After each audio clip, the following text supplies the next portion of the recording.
I have 10 minutes. I wasn't sure I was going to get to this stage, but I can't help but say something about this whole coronavirus thing, if you want me to. Yes. So, again, when you know Steiner, you have the answers to the test, but you have to then figure out the details. In 1918, after the biggest pandemic, the Spanish flu pandemic of 1918, Steiner was asked, what was this all about? And he said, well, viruses are simply excretions of a toxic cell. Viruses are pieces of DNA or RNA with a few other proteins. They bud out from the cell. They happen when the cell is poisoned. They are not the cause of anything. And the first way I would encourage you to think about this is if you are a famous dolphin doctor, right? And you have been studying dolphins in the Arctic Circle for hundreds of years, or at least a long time, and the dolphins were fine. And then they call you up, Fred, all the dolphins, or a lot of the dolphins are dying in the Arctic Circle. Can you come and investigate? Right? And you have one question to ask. So, show of hands. How many of you would say, I want to investigate a dolphin to see the genetic makeup of that dolphin? Nobody, because that's stupid.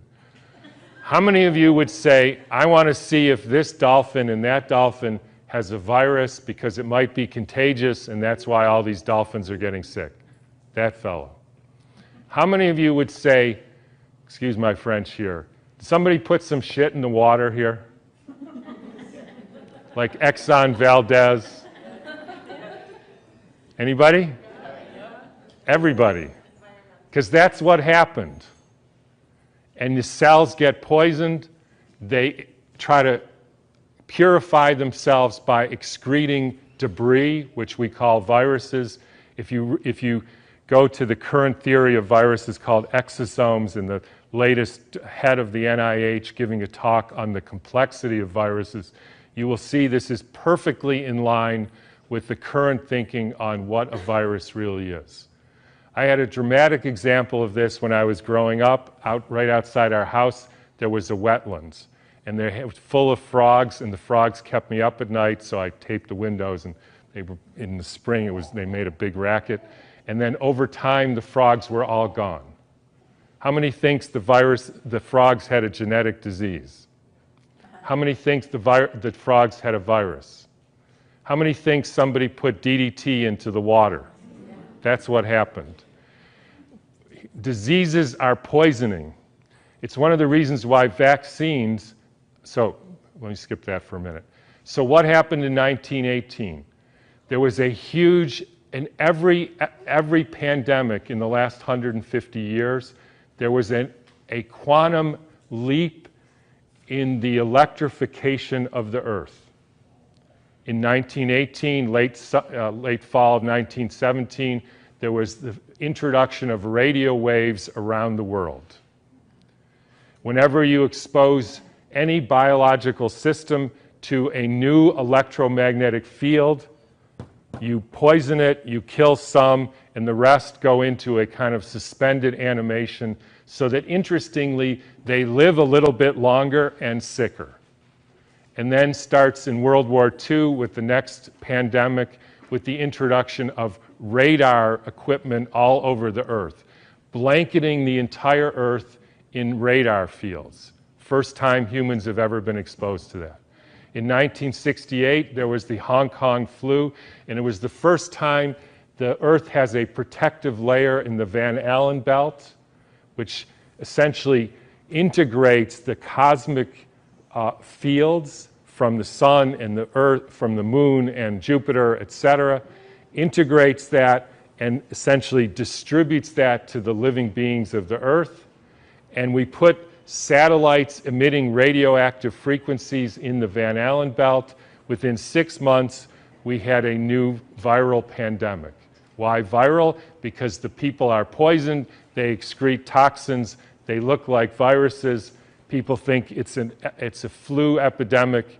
In the 1918 epidemic, the Boston Health Department decided to investigate the contagiousness of this. So they, believe it or not, took hundreds of people with the flu and they sucked the snot out of their nose and injected it into the healthy people who didn't have the flu, and not one time could they make the next person sick.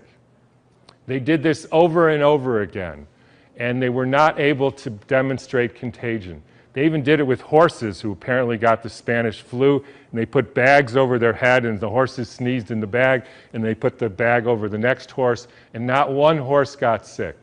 You can read about this in a book called The Invisible Rainbow by Arthur Furstenberg, who chronicles all the steps in the electrification of the earth and how within 6 months there was a new flu pandemic all over the world. And when you hear the normal explanations, how did it go from Kansas to South Africa in 2 weeks? So the entire world got the symptoms at the same time, in spite of the fact that the mode of transportation was horseback and boats, and there's no explanation for it. They just say, we don't know how that happened. But when you think about it, with these radio waves and other frequencies that some of you have in your pocket and on your wrist, you can send a signal to Japan and it arrives instantaneously.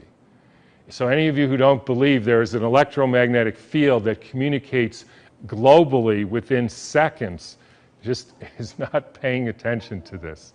And I will only finish by pointing out that there has been a dramatic and quantum leap in the last 6 months with the electrification of the Earth. And I'm sure a lot of you know what that is. It's called 5G, where they now have 20,000 radiation-emitting satellites, just like the radiation-emitting thing in your pocket and on your wrist and that you use all the time. That is not compatible with health. I'm sorry to say it, it's not compatible with health. That is a water destructuring device. And for any of you who say, yeah, well, we're not electrical beings, we're just physical matter, then don't bother doing an EKG or an EEG or a nerve conduction test, because we are electrical beings and the chemicals are only the byproduct of those electrical impulses. And I'll finish with, anybody want to make one guess as to where the first completely blanketed 5G city in the world was? Exactly. So when you start thinking about this, we are in an existential crisis here, folks, the likes of which humankind has never seen. And I don't want to go all Old Testament prophet on you, but this is something that is unprecedented. The putting of 100,000 satellites in the very blanket of the Earth. And by the way, as I was going to say earlier, this actually has something to do with the vaccine question, and this got brought home to me because about a year ago or so, I had a patient who came in who was totally fine, a surfer and all, and then he works as an electrician putting in Wi-Fi systems for very wealthy people. Electricians have a very high mortality rate, but he was fine. And then he breaks his arm and he gets a metal plate put in his arm. 3 months later, he couldn't get out of bed and was total, heart irregularities, just total collapse. The susceptibility has to do with how much metal you have in your body, as well as the quality of the water in your cells. So if you start injecting aluminum in people, they become receptors for absorbing increased electromagnetic fields, and that is a perfect storm for the kind of deterioration of the species, which is what we're now experiencing. And I'm just going to finish with one more thing, which I like too, is a quote from Rudolf Steiner. And by the way, this was around 1917, so it was a different time. In times when there were no electrical currents, when the air was not swarming with electrical influences, we're talking 1917, it was easier to be human. For this reason, in order to be human at all today, it is necessary to expend much stronger spiritual capacities than was necessary a century ago. So I'll just leave you with whatever you can do to increase your spiritual capacities, because it's really damn hard to be a human being these days. So thanks for listening.